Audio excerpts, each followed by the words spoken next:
Hi families, Mrs. Warner here. Just going to send you an update as far as what you can expect when you come to pick up your child's items from my kindergarten classroom tomorrow or Wednesday between the hours of 8 a.m. and 3 p.m. The one thing that Mr. Reddick did ask, I noticed when he was making his video yesterday, was that if you are somebody who doesn't absolutely have to be here right away at 8 a.m. or here at 3 p.m. because your work schedule might be a little bit more flexible, if you could wait to some of those odd hours to give those parents who absolutely can't wait till the middle of the day, or like even say 10 o'clock in the morning, a chance to get in, because they are only letting 20 people in the building at a time. What I am going to do is I'm going to show you what exactly you are taking home when you do walk into our classroom and find your child's seat. The first thing you are going to take home is their pencil box. There are items in here that they may or may not need, but also items that they could be using when they're not doing their schoolwork as well. So their pencil box goes home. Please take it with you. The next item you are going to take home is this. It will be sitting at their seats. This is your child's bag of books, and it usually sits in their seat sack. There is a stuffed animal in there from family night that was postponed on Thursday. The students who attended were going to get a reading buddy. Instead, they have given kindergarten the stuffed animals, and we have put a reading buddy in your child's bag of books. These bag of books are something that I switch out on pretty much a bi-weekly basis to help your students continue to grow with their reading and practice the skills that we have learned either in small group or whole group. I did not take out the books that your child already has had. Those books that are in there, and you should be able to tell which ones are the newer ones versus the older ones, they should be able to read fluently and or know most of the words and are able to sound them out. I also added books in there that could help your child continue to grow to the level that I would expect them to be at by mid-May. So if you reach in there and your child pulls out a level D book and that's maybe not where their level is, they're still at level C, please do not get frustrated with them that they aren't reading the book fluently or know all the words. That just means that that level D book is where I would expect them to be come mid-May. There are a lot of different options in here. There are even some books that we've made at the beginning of the year, but they're always great to help with that fluency and reading smoothly. So please take home your child's bag of books. This is what it looks like. There is already a stuffed animal inside for them. The next thing you are going to be taking with you is a big packet that looks like this, and there are a few different items in this packet. The first thing is right here on top. This is from our specials teachers and information that they are sending home to help your student. Even though they are still missing their specials, they can still participate in those subject areas as well. The next thing you're going to see is this pocket sleeve that you just slide papers into. This is a great resource and tool, and I love it because dry erase markers erase and clean up very easily on them. So if you are to slide a sheet of paper into it, and this one is a flimsy one, so it's not going to go easily for me,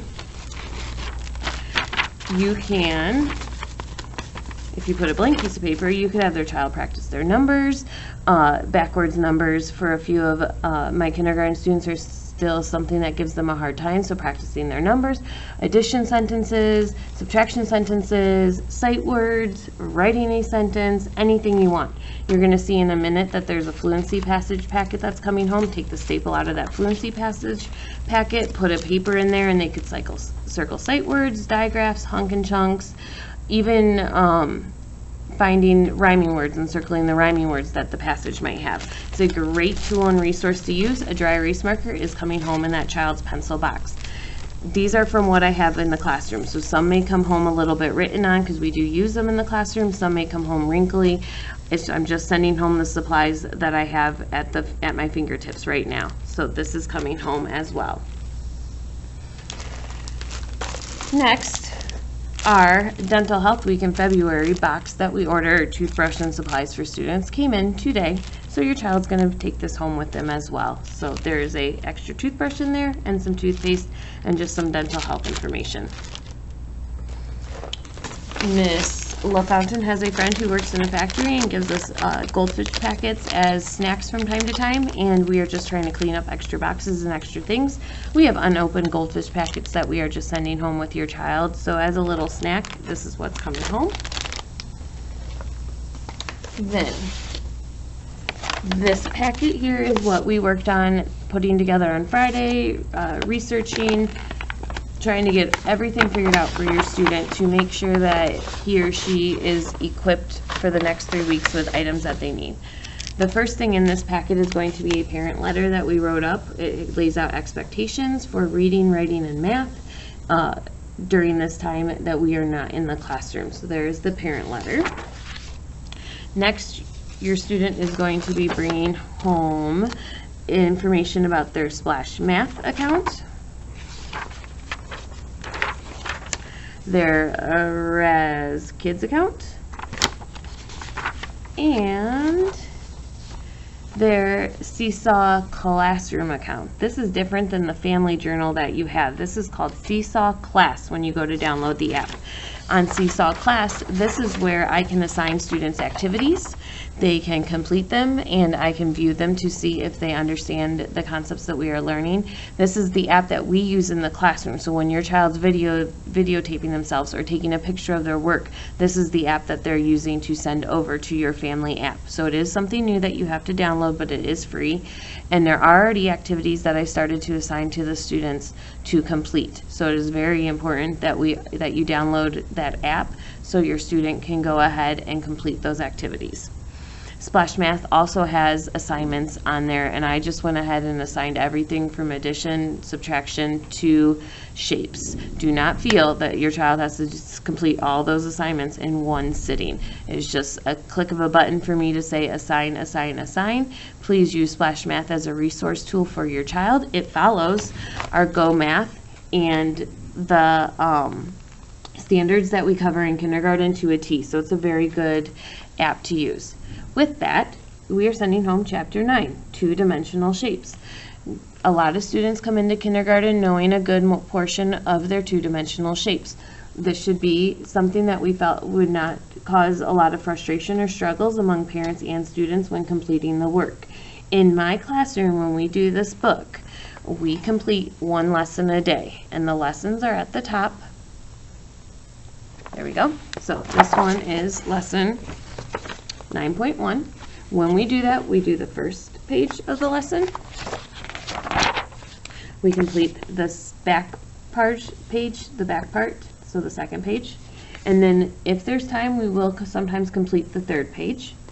There are more to each lesson. There's still another, let me get it, there we go, a back side and a homework side. Please do not feel that you have to complete all of these. I will be happy if we complete 2.5 pages a day to work on our two-dimensional shapes. So this is coming home as well. Your student is coming home with a writing journal, and on Friday we printed off 15 different writing passages for the 15 days that we would be out of school as far as we know. You do not have to complete them in order. If you want to skip around, you can do that, or you can complete them in order, but all 15 pages are expected to be done, and in kindergarten we are writing 2 or more sentences. We have also attached our writing rubric that we do use, 5-star writing. We talk about this before we start writing on a daily basis. So your child is familiar with these terms, but please refer to that if you need to help them with their writing. Next, you are going to have fluency passages, and this is just so that your child learns to read fluently with expression. There are easier passages in here, and again, you could circle the rhyming words if you stick it into that pocket sleeve that I showed you, and it goes all the way to some harder reading skills where we're talking about blends, digraphs, hunk and chunks, using the skills we've learned. So there are many different options in this passage. Let's see. You are also going to be getting this bingo response to reading choice board. So after you read with your child on a daily basis, we ask that you are completing 2 of these activities, just to kind of give you some different ideas on what you can do. You will also be getting different ways to practice sight words, so just to kind of help you out. And you are also getting the Fry First 100 Sight Word List. There are more sight words on here than what we have learned and mastered in kindergarten so far, so feel free to practice more than the ones that your child has mastered. And if they have not mastered it, then I suggest that you don't have to worry so much about the Fry First 100 list as much as what is in this next activity. Lastly, your child is bringing home a game called Sight Word Ninja. We've played it just a few times in my kindergarten classroom, no dice required. We have printed out the sight words. They do have to be cut out.